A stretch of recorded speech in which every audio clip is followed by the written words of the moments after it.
வணக்கம், welcome to Ramanujan study circle. இந்த கிளாஸில் நம்ம என்ன பார்க்க போகிறோம்னா, யூனிஃபார்ம் டெஸ்ட் பேட்சில் மாடல் டெஸ்ட் 1க்கான சைக்காலஜி எக்ஸ்ப்ளனேஷன் தான் வந்து பார்க்க போகிறோம்.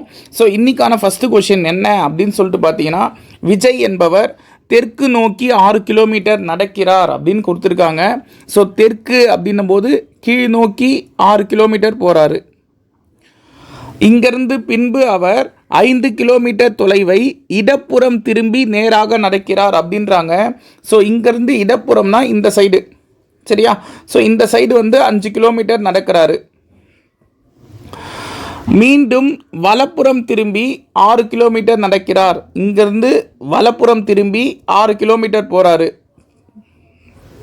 எனில் தொடக்க புள்ளியிலிருந்து அவர் எவ்வளவு தொலைவில் இருக்கிறார் அப்படின்னு சொல்லிட்டு கேட்குறாங்க. தொடக்க புள்ளியிலிருந்து அப்படின்னா இதுதான் ஸ்டார்டிங் பாயிண்ட்டு.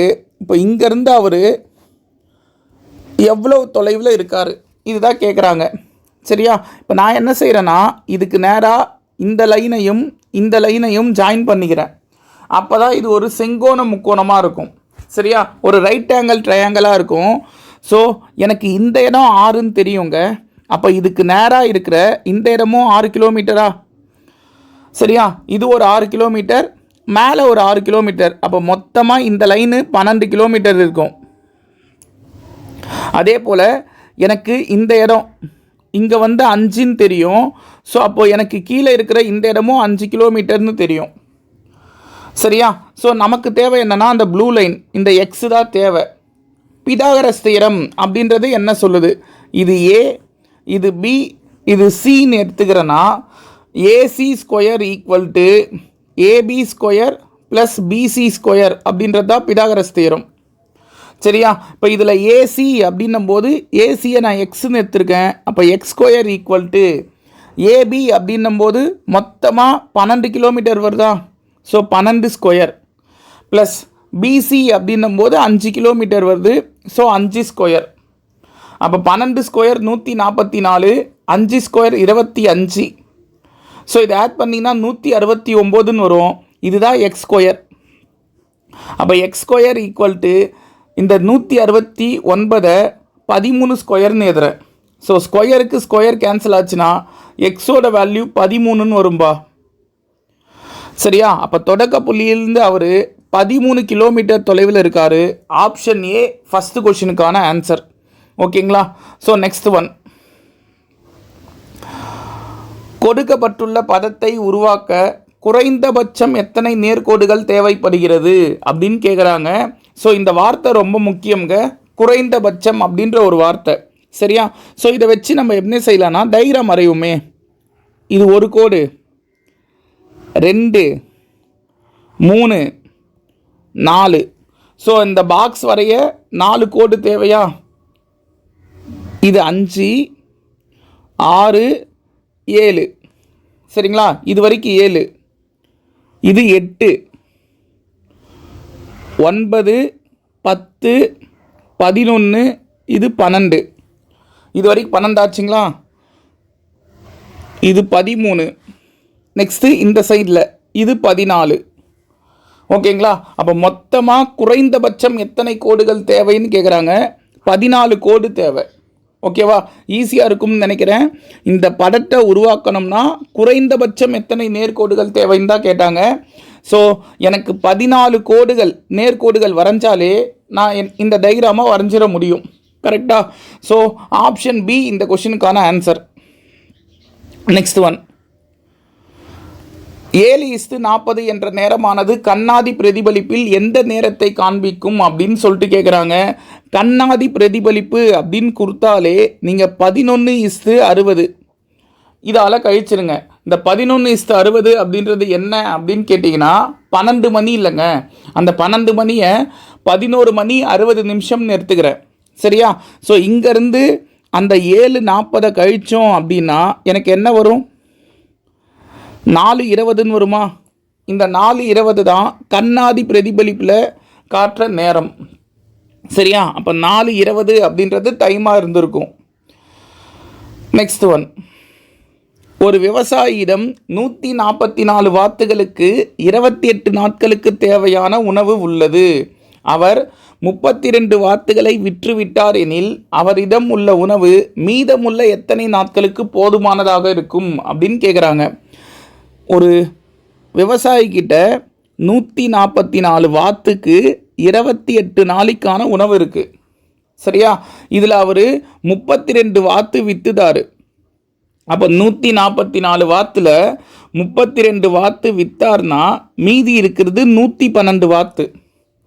கொஷின் பாருங்கள், அவரிடம் உள்ள உணவு மீதமுள்ள எத்தனை நாட்களுக்கு போதுமானதாக இருக்கும் அப்படின்னு சொல்லிட்டு கேட்குறாங்க. அதாவது 112 வாத்துக்கு அந்த சாப்பாடு தராங்கன்னா அந்த சாப்பாடு எத்தனை நாளைக்கு வரும்னு கேட்குறாங்க. சரியா? 144 வாத்துக்கு 28 நாளைக்கான சாப்பாடு இருக்குது. இப்போ அவர் 32 வாத்து விற்றுதாரு. இப்போ அவர்கிட்ட இருக்கிறது 112 வாத்து தான். 112 வாத்துக்கு அந்த சாப்பாடு எத்தனை நாளைக்கு வரும்னு கேட்குறாங்க. இங்கே வாத்துகளின் எண்ணிக்கை குறைஞ்சிருக்கா? வாத்துகளின் எண்ணிக்கை நம்பர் ஆஃப் டக்ஸ் குறைஞ்சிருக்கு. அப்போது அந்த உணவுப் பொருள் அதிகமான நாள் வரும் இல்லைப்பா, அதிகமான நாள் வரும். அதாவது முன்ன விட இப்போ அதிகமான நாள் வரும். சரியா? வாத்துகளின் எண்ணிக்கை குறையும் போது அந்த உணவுப் பொருள் முன்ன விட அதிகமான நாள் வரும். ஸோ ஒன்று குறையும் போது இன்னொன்று அதிகமாகுது அப்படின்னா அது பேர் எதிர்மாறல். சரியா? எதிர்மாறல் அப்படின்னா என்ன சார் செய்யணும்? இருக்கிற நம்பரை அப்படியே எடுத்து எழுதுங்க. சரியா? 7ஆம் வாய்ப்பால் இது 4 முறை, 7ஆம் வாய்ப்பால் இது 7 7 6 42. சரிங்களா? 4ஆம் வாய்ப்பால் இது 1 முறை, இது 4 முறை. 4ஆம் வாய்ப்பால் இது 1 முறை, இது 36 முறை. ஸோ 112 வாத்துக்கு அந்த சாப்பாடு 36 நாளைக்கு வரும். ஆப்ஷன் சி இந்த கொஷினுக்கான ஆன்சர். ஓகேங்களா? ஸோ நெக்ஸ்ட் ஒன், தகுந்த வெண்படத்தை கண்டறி அப்படின்னு கேட்டிருக்காங்க. பெண்கள், தாய்மார்கள், மருத்துவர்கள் அப்படின்னு சொல்லிட்டு. ஸோ இதில் நான் என்ன செய்கிறேன்னா, பெண்கள், தாய்மார்கள், மருத்துவர்கள் அப்படின்னு கொடுத்துருக்காங்களா, தாய்மார்கள் வரைஞ்சிக்கிறேங்க. சரிங்களா? தாய்மார்கள் வரைஞ்சிக்கிறேன். இவங்க எல்லாருமே பெண்களாப்பா. ஸோ தாய்மார்கள் எல்லாருமே பெண்கள். தாய்மார்கள்லையும் சரி பெண்கள்லையும் சரி ஒரு சிலர் என்னவா இருக்கலாம் அப்படின்னு கேட்டிங்கன்னா மருத்துவர்களாக இருக்கலாம். சரிங்களா? மருத்துவர்கள் ஒரு சிலர் தாய்மார்களாக இருக்கலாம், மருத்துவர்களில் ஒரு சிலர் பெண்களாக இருக்கலாம். கரெக்டாக? இந்த லாஜிக் புரியும் நினைக்கிறேன். தாய்மார்கள் எல்லாருமே பெண்கள் தான். சரியா? மருத்துவர்களில் ஒரு சிலர் தாய்மார்களாகவும் இருக்கலாம், பெண்களாகவும் இருக்கலாம். அதனால் ஆப்ஷன் டி இந்த கொஷினுக்கான ஆன்சர். ஓகேங்களா? ஸோ நெக்ஸ்ட் ஒன், ஒரு சங்கேத மொழியில் ரிங் என்பது இந்த மாதிரி சிம்பிள்ஸ் கொடுத்துருக்காங்க என குறிக்கப்பட்டால் டேட்டூ என்பது எவ்வாறு குறிக்கப்படும் அப்படின்னு கேட்குறாங்க. இந்த மாதிரி கொஷின் கொடுக்கும்போது நம்ம செய்ய வேண்டிய ஃபஸ்ட்டு விஷயம் என்னென்னா, இந்த ரிங்கில் இங்கே 4 சிம்பிள் கொடுத்துருக்காங்கல்லங்க, இந்த 4 சிம்பிளுமே பாருங்கள் இங்கே வேறு வேறு லெட்டர்ஸ் கொடுத்துருக்காங்க. அதனால் இங்கே வேறு வேறு சிம்பிள் வந்திருக்கு. கரெக்டாக? இங்கே வெவ்வேறான எழுத்துகளுக்கு அங்கே வெவ்வேறான குறியீடுகள் வந்திருக்கு. ஸோ அப்போ டேட்டூ அப்படின்றதுல டி பாருங்கள் 3 முறை இருக்குது. ஸோ எந்தெந்த ஆப்ஷனில் ஒரே சிம்பிள் 3 முறை வருதுன்னு பாருங்கள். ஃபஸ்ட் ஆப்ஷனும் இல்லை, செகண்ட் ஆப்ஷனும் இல்லை. ஏன்னா ஃபஸ்ட் ஆப்ஷன்லேயும் செகண்ட் ஆப்ஷன்லேயும் எந்த சிம்பிளும் 3 முறை வரல. தேர்ட் ஆப்ஷன் வரலாம், ஃபோர்த் ஆப்ஷன் வரலாம். சரியா? நெக்ஸ்ட்டு இதில் ஓ பாருங்கள் 2 முறை வந்திருக்கு. அப்போது எனக்கு ஒரு சிம்பிள் 3 முறை வரணும், இன்னொரு சிம்பிள் 2 முறை வரணும். சரியா? அந்த மாதிரி இருக்கிறது. இதில் பாருங்கள் சி ஆப்ஷனில் ஒரு சிம்பிள் 3 முறை வருதா, இன்னொரு சிம்பிள் 2 முறை வருது. சரியா? இந்த ஏக்காக இன்னொரு சிம்பிளும் அங்கே கொஷின் மார்க் வந்திருக்கு. அதனால் ஆப்ஷன் சி ஆன்சர். ஆனால் ஆப்ஷன் டியில் இங்கே ஒரு சிம்பிள் 3 முறை வருதுப்பா. ஆனால் மீதி இருக்கிற 3 சிம்பிளுமே வேறு வேறு சிம்பிள்ஸாக இருக்குது. எனக்கு தேவை என்னென்னா, இந்த ஓ இங்கே 2 முறை வரனால ஒரே சிம்பிள் இங்கே 2 முறை வந்திருக்கு. ஸோ அதனால் ஆப்ஷன் சி தான் இந்த கொஷினுக்கான ஆன்சர். ஓகேவா? ஸோ நெக்ஸ்ட் ஒன், 6 என்ற எண்ணிற்கு எதிரே வர வேண்டிய எண் எது அப்படின்னு கேட்குறாங்க. நான் இங்கே இருக்கிறதுல ஃபஸ்ட்டு 2 பகடையை கம்பேர் பண்ணுறேன். சரியா? ஃபஸ்ட்டு 2 பகடையை கம்பேர் பண்ணும்போது இங்கே 1 3க்கு இங்கேயும் 1 3 கேன்சல் ஆகுது. அப்போ 2க்கு எதிர்பக்கமாக 5 இருக்கும்னு வருது, இல்லைனா 5க்கு எதிர்பக்கமாக 2 இருக்கும்னு வருது. ஆனால் கொஷினில் எனக்கு அது கேட்கலல்ல. கொஷினில் அது கேட்கல அப்படின்றனால நான் 2வதையும் 3வதையும் எடுத்து கம்பேர் பண்ணுறேன். 2வதையும் 3வதையும் எடுத்து கம்பேர் பண்ணும்போது 2 3க்கு 2 3 கேன்சல் ஆகுமா? 1க்கு ஆப்போசிட் 4ன்னு வருதுப்பா, சரியா? இல்லைனா 4க்கு ஆப்போசிட் 1ன்னு வரும். ஸோ இதையும் நமக்கு கேட்கல, சரியா? அதனால் நம்ம என்ன செய்யலாம்னா 1ஐயும் 3ஐயும் எடுத்து செக் பண்ணுவோம், சரியா? 1ஐயும் 3ஐயும் எடுத்து செக் பண்ணும்போது 3 பொதுவாக இருக்கா? ஸோ 3லேருந்து கடிகார திசையில் எழுதுறேங்க. 3லேருந்து கடிகார திசையில் எழுதுகிறேன். ஸோ 3 2 4ன்னு வருமாப்பா? இதில் தெளிவாக ஒரு விஷயம் புரிஞ்சுங்க, இந்த 4மே வேறு வேறு நம்பராக இருக்கணுங்க. இந்த மாதிரி எழுதும்போது இந்த 4மே வேறு வேறு நம்பராக இருக்கணும். அதே போல் இங்கே எந்த நம்பர் மிஸ் ஆகுதுன்னு பாருங்கள். 6 தான் மிஸ் ஆகுதா? அதுதான் 3க்கு ஆப்போசிட்டாக இருக்கும், சரியா? அப்போ 3க்கு ஆப்போசிட் இங்கே 6. கொஷின் நமக்கு என்ன கேட்குறாங்க? 6க்கு எதிர்பக்கம் என்னன்னு கேட்குறாங்க. அப்போ 6க்கு ஆப்போசிட் 3. ஓகேங்களா? மீதி 2மே கூட கரெக்டாக வருது பாருங்கள். 1க்கு ஆப்போசிட் 4, 4க்கு ஆப்போசிட் 1, 5க்கு ஆப்போசிட் 2, 2க்கு ஆப்போசிட் 5. இதுதான் இங்கே நம்ம கண்டுபிடிச்சிருக்கோம், ரைட்டா? ஸோ நம்ம கொஷின் என்னென்னா 6க்கு ஆப்போசிட் என்னன்னு கேட்குறாங்க. 6க்கு ஆப்போசிட்டாக 3 தானே இருக்குது. ஸோ ஆப்ஷன் பி 3 அப்படின்றது இந்த கொஷினுக்கான ஆன்சர். ஓகேங்களா? ஸோ நெக்ஸ்ட் ஒன், இரு எண்களின் கூடுதல் 56 மற்றும் அவற்றின் வித்தியாசம் 8 எனில் அந்த எண்களின் விகிதம் காண்க அப்படின்னு கேட்குறாங்க. நான் எக்ஸுன்றது ஒரு எண்ணுன்னு எடுத்துக்கிறேன், ஒய்ன்றது ஒரு எண்ணுன்னு எடுத்துக்கிறேன். அதை ரெண்டையும் கூட்டும் போது எனக்கு 56 வருது, கூடுதல் அப்படின்னு சொன்னனால. அதே 2 எண்ணுக்கான வித்தியாசம் 8ன்றாங்க. ஸோ எக்ஸுன்றது ஒரு நம்பர், ஒய்ன்றது ஒரு நம்பர், அந்த 2 நம்பருக்கான வித்தியாசம் 8ன்னு வருது, சரியா? இந்த ப்ளஸ் ஒய்க்கு மைனஸ் ஒய் அதிர்ஷ்டேன். இந்த எக்ஸையும் கூட்டும் போது 2x ஈக்குவல் டு இந்த சைடு கூட்டினா 64. அப்போ எக்ஸ் ஈக்குவல் டு 32ன்னு வருமா? 1 2 32 முறை 64, சரியா? இப்போ x plus y equal to 56ன்னு கொடுத்துருக்காங்க. இதில் எக்ஸோட வேல்யூ 32ன்னு எடுத்துன்னு போய் நான் இதில் போடுறேன்னா ஒய் என்னவாக இருக்கும்? y ஈக்குவல் டு 56, இந்த ப்ளஸ் 32 ஈக்குவல்ட்டுக்கு அந்த சைடு போனால் minus 32. So y equal to இதை கழிக்கும்போது 24ன்னு வரும், சரியா? அப்போ எக்ஸோட வேல்யூவும் கண்டுபிடிச்சாச்சு, ஒய்யோட வேல்யூவும் கண்டுபிடிச்சாச்சு. இப்போ கொஷினில் என்ன கேட்குறாங்கன்னா அந்த எண்களின் விகிதம் காண்க. ஸோ அந்த எண்கள் என்னென்னப்பா? 32 1, 24 1. கரெக்டாக? இது ரெண்டுமே பொதுவாக எந்த டேபிளில் வரும் சார் அப்படின்னு கேட்டிங்கன்னா நான் 8ஆம் வாய்ப்பாலில் வரும். ஸோ 8ஆம் வாய்ப்பாலில் இது 4 முறை, 8ஆம் வாய்ப்பாலில் இது 3 முறை. ஸோ 4:3 அப்படின்றது ஆன்சர் ஆப்ஷன் ஏ, சரியா? ஆப்ஷன் ஏ 4:3ன்றது இந்த கொஷினுக்கான ஆன்சர். ஸோ இல்லைனா இதுக்கு இன்னொரு ஷார்ட்கட் இருக்குது. இந்த 2 நம்பர் கண்டுபிடிக்க இவ்வளோ பெருசு போடணுமா சார் அப்படின்னு கேட்டிங்கன்னா இதுக்கு ஒரு சின்ன ஷார்ட்கட். இந்த மாதிரி சம் கேட்டாங்கன்னா ஒரு முறை அந்த 2 நம்பரையும் கூட்டி 2ஆல் வகுத்துருங்க, இன்னொரு முறை அந்த 2 நம்பரையும் கழித்து 2ஆல் வகுத்துருங்க, சரியா? இப்போ இதை கூட்டும் போது 64/2ன்னு வரும், இதை கழிக்கும் போது 48/2ன்னு வரும், சரியா? இதை அடிச்சிங்கன்னா இது 32, இதை அடிச்சிங்கன்னா 24. ஓகேங்களா? கொஷினில் கரெக்டாக வருதா பாருங்கள். இதை ரெண்டையும் கூட்டினா 56பா, அதானே சொல்கிறாங்க இரு எண்களின் கூடுதல் 56ன்னு. 32ஐயும் 24ஐயும் கூட்டி பாருங்கள் 56 வரும். அதே போல் அந்த 2 எண்களின் வித்தியாசம் 8ன்னு சொல்கிறாங்க. 32ல் 24 கழிச்சு பாருங்கள் 8ன்னு வரும். ஓகேவா?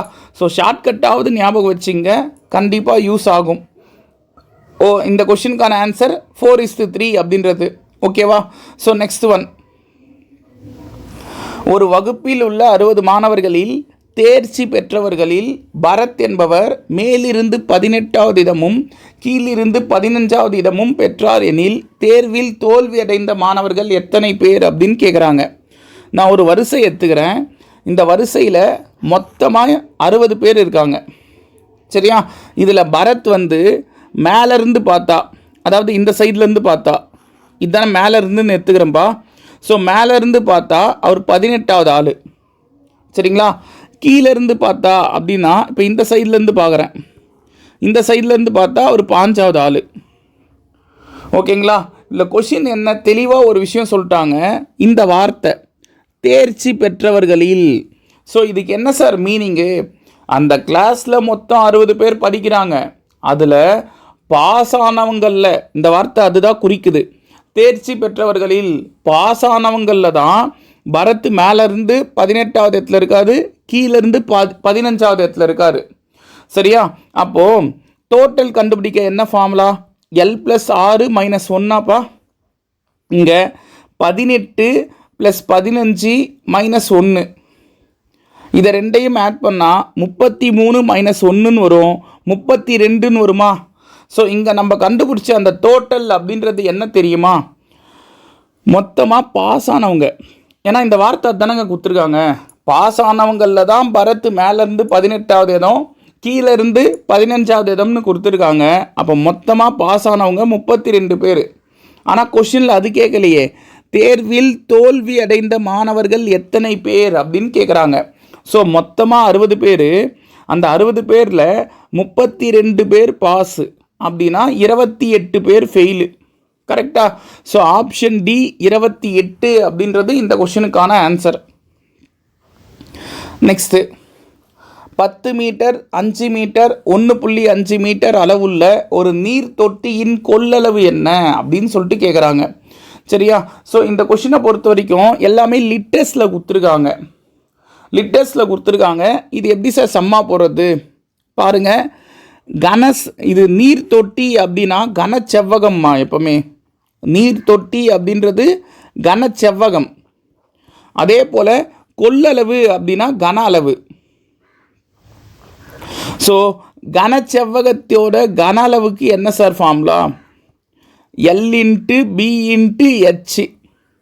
சரியா? L into B into H, அதாவது நீளம் இன்ட்டு அகலம் இன்ட்டு உயரம். ஓகேவா? இல்லை நீளம் வந்து 10 மீட்டர், அகலம் 5 மீட்டர், உயரம் 1.5 மீட்டர். ஸோ இதை பெருக்கும்போது என்ன வரும்னா 75ன்னு வரும். ஸோ 75 எங்கிட்ட பாருங்கள் மொத்தம் 3 மீட்டர் இருக்கா?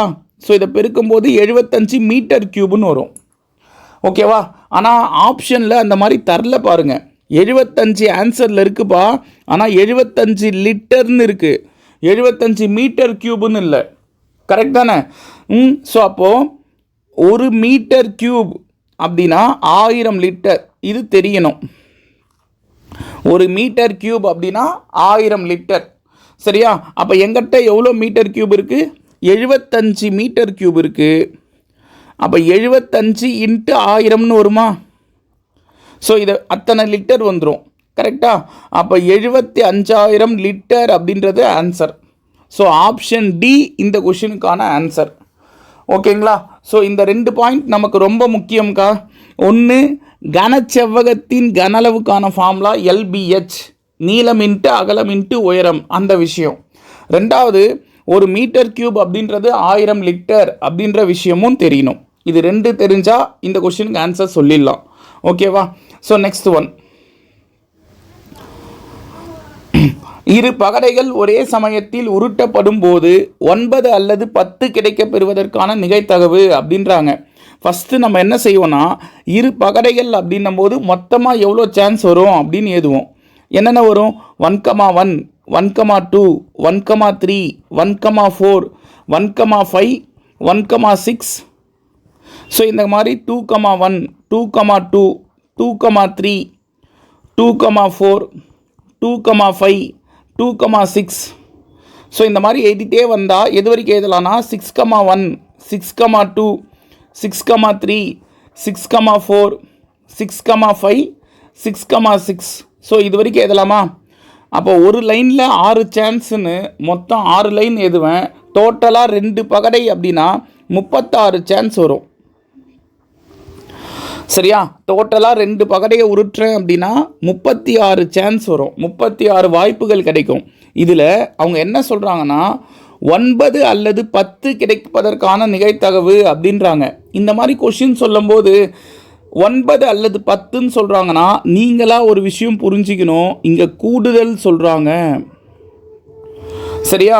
கூடுதல் 9 அல்லது 10 கிடைக்க பெறுவதற்கான நிகழ்தகவு அப்படின்றாங்க. ஸோ கூடுதல் அப்படின்னும்போது எதெல்லாம் ஆட் பண்ணால் 9 வரும்னு ஃபஸ்ட்டு யோசிங்க. 3,6 ஆட் பண்ணால் 9 வருமாமா? 3ஐயும் 6ஐயும் ஆட் பண்ணால் 9 தானே. நெக்ஸ்ட்டு 4ஐயும் 5ஐயும் ஆட் பண்ணால் 9. அடுத்தது 5ஐயும் 4ஐயும் ஆட் பண்ணால் 9, 6ஐயும் 3ஐயும் ஆட் பண்ணால் 9. கரெக்டா? ஸோ இதெல்லாம் வரத்துக்கு வாய்ப்பு இருக்குது. அப்போ எனக்கு 9க்கு மட்டும் எத்தனை சான்ஸ் வருது? கூட்டினா 9 வர மாதிரி 4 சான்ஸ் வருது. ப்ளஸ் இங்கே கூட்டினா 10 வர மாதிரி எத்தனை சான்ஸ் இருக்குன்னு கேட்குறாங்க. சரியா? கூட்டினா 10 வர மாதிரி என்னென்ன சான்ஸ் வரும்? ஃபஸ்ட்டு இதில் 4,6 தான் வரும். சரியா? அடுத்தது 5,5, நெக்ஸ்ட்டு 6,4. இதெல்லாம் கூட்டி பாருங்கள் 10 வரும்ல. கரெக்டா? அப்போ இது 3/36ன்னு வரும். ஓகேங்களா? மொத்தம் 36 சான்ஸு, அதில் கூட்டினா 10 வர மாதிரி இந்த 3 சான்ஸ் தான் இருக்குது. ஸோ 3/36ன்னு எழுதுகிறேன். ஓகேங்களா? இப்போ இது ரெண்டுமே நல்லா புரிஞ்சுங்க, அல்லதுன்னு கொடுத்தாலே ப்ளஸ் பண்ணணும். அதனால தான் இங்கே ப்ளஸ் பண்ணுறேன். அதில் பிரச்சனை. இதை தாண்டி இந்த ஒரு 4 சான்ஸ் ஏதனலைங்க, இங்கே ஒரு 4 சான்ஸ் ஏதனை, அது இல்லாமல் இங்கே ஒரு 3 சான்ஸ் ஏதனை. இதில் ஏதாவது பொதுவாக இருக்காங்க? பொதுவாக மீன்ஸ் எப்படி சொல்கிறேன்னா, சார் மேலேயும் 3,6 வருது, கீழேயும் 3,6 வருது, அந்த மாதிரி எதனா பொதுவாக இருக்கான்னு பார்க்கணும். அப்படி எதுவுமே பொதுவாக இல்லைன்னா அதை கழிச்சிடணும். அப்போ 0/36ன்னு வரும். சரியா? இதை கீழே 36, மேலே 4ஐயும் 3ஐயும் கூட்டினா 7. ஸோ அப்போ 7/36 அப்படின்றது ஆன்சரு, ஆப்ஷன் சி. சரியா? ஸோ 7/36 அப்படின்றது இந்த கொஷினுக்கான ஆன்சராக இருக்கும். அடுத்து வரும் எண்ணெய் காண்க அப்படின்னு சொல்லிட்டு கொடுத்துருக்காங்க. இது ஈஸியான கொஷின். 46, 33, 22 இப்படி கொடுத்துருக்காங்களா? இதை 9 ஸ்கொயர்லேருந்து 3 கழிங்க. 9 ஸ்கொயர் 81ஆமா? 9ஐயும் பெருக்குனா 81 தானே. அதில் 3 கழிச்சா 78. இது 8 ஸ்கொயர்லேருந்து 3 கழிக்கிறேன். 8 ஸ்கொயர் 64, 3 கழிச்சிங்கன்னா 61. இங்கே 7 ஸ்கொயர் -3, 7 ஸ்கொயர் 49, 3 கழிச்சிங்கன்னா 46. நெக்ஸ்ட்டு இது 6 ஸ்கொயர்லேருந்து 3 கழிக்கிறேன். 6 ஸ்கொயர் 36, 3 கழிச்சிங்கன்னா 33. நெக்ஸ்ட்டு இங்கே 5 ஸ்கொயர் -3, 5 ஸ்கொயர் 25, 25ல் 3 கழிச்சிங்கன்னா 22. ஸோ நெக்ஸ்ட்டு அப்போ என்ன வரும்னா 4 ஸ்கொயர் -3ன்னு வருமா? 4 ஸ்கொயர் 16, 16ல் 3 கழிச்சிங்கன்னா 13 அப்படின்றது ஆன்சர். ஸோ ஆப்ஷன் பி இந்த கொஷினுக்கான ஆன்சராக இருக்கும். நெக்ஸ்ட்டு 7ஐ ஒரு இலக்கமாக கொண்ட ஈரிலக்க எண்கள் மொத்தமாக 20 உள்ளன அப்படின்னு கொடுத்துருக்காங்க. இது கூற்று 1ல் இருக்குது. இது ரைட்டா அப்படின்னு ஃபஸ்ட்டு பார்ப்போம். சரியா? என்ன சொல்கிறாங்கன்னு பார்ப்போம். ஃபஸ்ட்டு 7 ஒரு இலக்கமாக வரணும். சரியா? ஒரு நம்பராக வரணும். அப்போ 7, 17, 27, 37, 47, 57, 67, 70, 71, 72, 73, 74, 75, 76, 77, 78, 79, 87, 97. ஸோ 1லேருந்து 100 வரைக்கும் நம்ம 7ன்ற நம்பரு எங்கெல்லாம் வருதோ அதெல்லாம் எழுதிட்டேன். ஆனால் கொஷின் தெளிவாக புரிஞ்சுங்க. என்ன சொல்கிறாங்கன்னா 7ஐ ஒரு இலக்கமாக கொண்ட ஈரிலக்க எண்கள்னால் 2 நம்பர் வரணும். சரியா? அப்போது இந்த 7 கணக்கில் எடுத்துக்கூடாது, இது வராது. ஏன்னா அதில் ஒரு நம்பர் தான் இருக்குது, எனக்கு 2 நம்பர் வரணும். ஸோ அப்போ 7 வராது. சரியா? இப்போ வேறு என்ன இருக்குது? இது வரைக்கும் எண்ணி பாருங்கள். 1, 2, 3, 4, 5, 6, 7, 8, 9, 10, 11, 12, 13, 14, 15, 16, 17, 18. ஸோ 18 நம்பர் தாங்க வருது. ஆனால் நமக்கு என்ன கொடுத்துருக்காங்க, 7ஐ ஒரு இலக்கமாக கொண்ட, இலக்கம் அப்படின்னா ஒரு நம்பராக இருக்கிற மாதிரி ஈரிலக்க எண்கள் மொத்தமாக எத்தனை இருக்குது அப்படின்னு சொல்லிட்டு கேட்குறாங்க. சரியா, ஈரிலக்க எண்கள் மொத்தமாக 18 இருக்குங்க, 20 இல்லை 18 இருக்கும். சரியா, அதனால் ஸ்டேட்மெண்ட் 1 வந்து தப்பு. ஸோ கூற்று 1 வந்து தவறு. சரியா, இப்போ ரெண்டாவது பார்ப்போம். ரெண்டாவது என்ன சொல்கிறாங்கன்னா 3x - 3ஓட ஒரு காரணி x - 1ன்னு சொல்கிறாங்க. இது கரெக்ட் தான். 3x - 3லேருந்து நான் 3 பொதுவாக வெளியெடுக்கிறேன்னா x - 1 வரும் இல்லைம்மா. ஸோ இந்த மாதிரி பிரிக்க முடியும் அப்படின்னா அது ஒரு காரணி. சரியா, இப்போ இதை 3ஆம் வாய்ப்பாலில் வெளியெடுக்கிறேன் அப்படின்னா எனக்கு x - 1 வரும்ல. அப்போ x - 1 என்பது 3x - 3ஓட ஒரு காரணி அப்படின்றது ரைட்டு. சரியா, அப்போ ரெண்டாவது கூற்று ரைட்டு, ஃபஸ்ட்டு கூற்று தப்பு. அப்போ கூற்று 2 மட்டும் சரி அப்படின்றது ஆன்சர். ஓகேங்களா, ஸோ இது தெளிவாக புரிஞ்சுங்க. அடுத்தது, ஒரு பெண்ணை சுட்டி காட்டி விமல் என்பவர் இவரின் தாய் என்னுடைய மாமியாரின் ஒரே மகள் ஆவார் அப்படின்னு கொடுத்துருக்காங்க. அப்போ அந்த பெண்ணிற்கு விமல் என்ன உறவு அப்படின்னு சொல்லிட்டு கேட்குறாங்க. சரியா, அப்போ விமல் வந்து ஒரு பெண்ணை பார்த்து என்ன சொல்கிறாங்கன்னா இவரின் தாய், ஸோ இவரின் தாய் என்னுடைய மாமியாரின் ஒரே மகள் அப்படின்னு சொல்கிறாங்க. நல்லா புரிஞ்சுங்க, விமல் வந்து ஒரு பொண்ணை பார்த்து சொல்கிறாரு, இந்த பொண்ணோட அம்மா என்னுடைய மாமியாரின் ஒரே மகள். என்னுடைய மாமியாரோட ஒரே மகள் யாருன்னு கேட்டிங்கன்னா என்னுடைய மனைவியாக இருப்பாங்க. கரெக்டாக, என் மாமியாரோட ஒரே ஒரு மகள்ன்றது என்னுடைய மனைவி. சரியா, அப்போ யோசிச்சு பாருங்கள், இந்த பெண்ணோட அம்மா என் மனைவி அப்படின்னா அந்த பெண் விமலுக்கு யாருங்க? அந்த பெண் விமலுக்கு வந்து பார்த்தீங்கன்னா பொண்ணு. ஆனால் கொஷின் என்ன கேட்குறாங்கன்னா அந்த பெண்ணிற்கு விமல் என்ன உறவு அப்படின்னு கேட்குறாங்க. அப்பாவாக இருப்பார். சரியா, ஸோ தந்தை அப்படின்றது ஆன்சராக இருக்கும். கொஷின் புரியும் நினைக்கிறேன். ஒரு பெண்ணை சுற்றி காட்டி விமல் வந்து என்ன சொல்கிறாருன்னா இவரின் தாய், அந்த பொண்ணோட அம்மா என் மாமியாரோட ஒரே பொண்ணு. என் மாமியாரோட ஒரே பொண்ணு யாருன்னு கேட்டிங்கன்னா என்னுடைய மனைவி.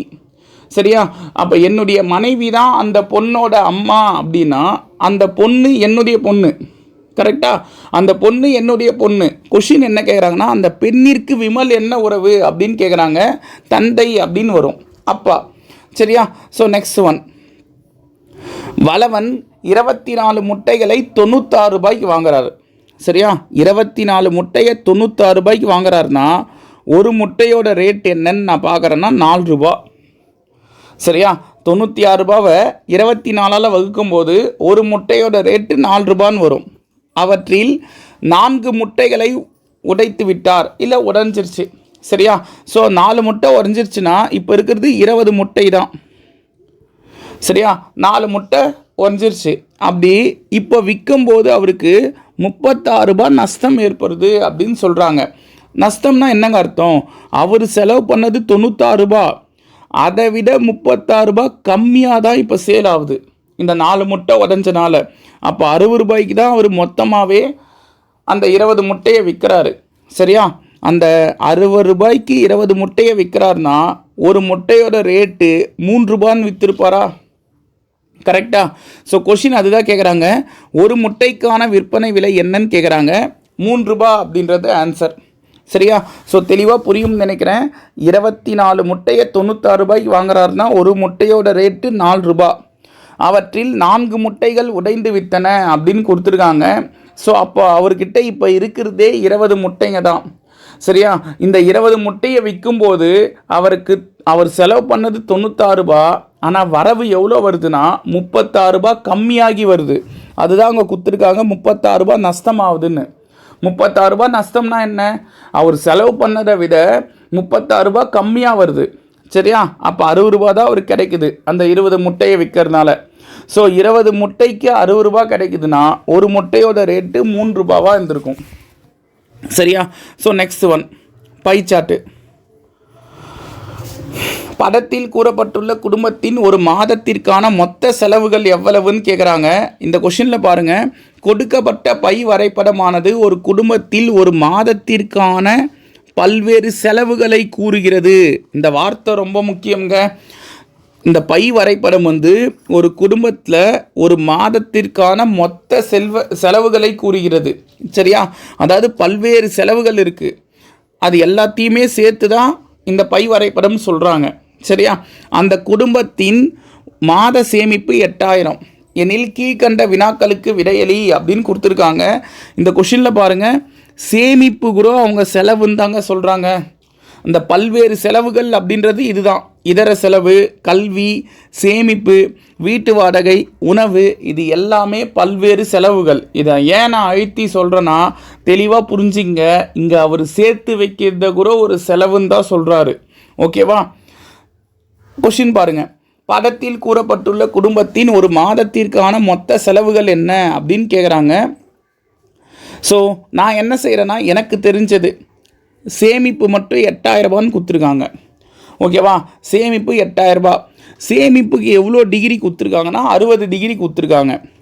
அப்போ 60 டிகிரி தான் 8000 ரூபான்னு அர்த்தம்.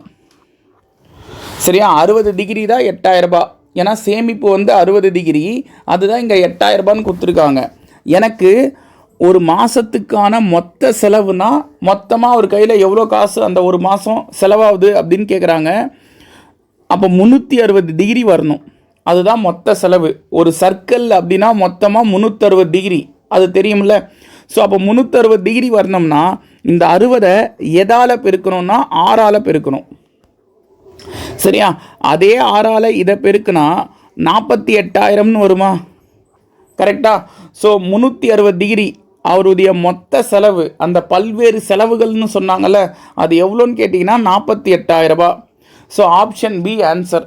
ஓகேங்களா? நெக்ஸ்ட்டு, சேமிப்பை விட உணவுக்கு எவ்வளவு தொகையை அதிகம் செலவிடுகிறார்கள் அப்படின்னு கேட்குறாங்க. சேமிப்பை விட உணவுக்கு, சேமிப்பு 60 டிகிரி, உணவு 120 டிகிரி.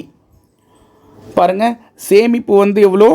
60 டிகிரி, உணவு வந்து 120 டிகிரி. ஸோ எவ்வளோ டிகிரி அதிகமாக செலவு பண்ணுறாருன்னா சாப்பாட்டுக்கு 60 டிகிரி செலவு பண்ணுறாரு. கரெக்டாக? சேமிப்பு 60 டிகிரி, உணவு 120 டிகிரி. எவ்வளோ அதிகமாக செலவு பண்ணுறாருனா 60 டிகிரி செலவு பண்ணுறாரு. நமக்கு தான் இந்த 60 டிகிரிக்கான மதிப்பு என்னன்னு தெரியும்ல. 60 டிகிரினா 8000 ரூபாய் தானேப்பா. இந்த கொஷினில் சொல்லியிருக்காங்கல்ல, சேமிப்பு 60 டிகிரி, அந்த சேமிப்புக்கான காசு 8000 ரூபான்னு சொல்லிட்டாங்க. அப்போ இங்கேருந்து நம்ம என்ன சொல்லலாம், எங்கெல்லாம் 60 டிகிரி வருதோ அங்கெல்லாம் அவர் 8000 ரூபாய் செலவு பண்ணுறாருன்னு சொல்லலாம். சரியா? கொஷினில் எவ்வளோ அதிகமாக செலவு பண்ணுறாருன்னு தான் கேட்குறாங்க.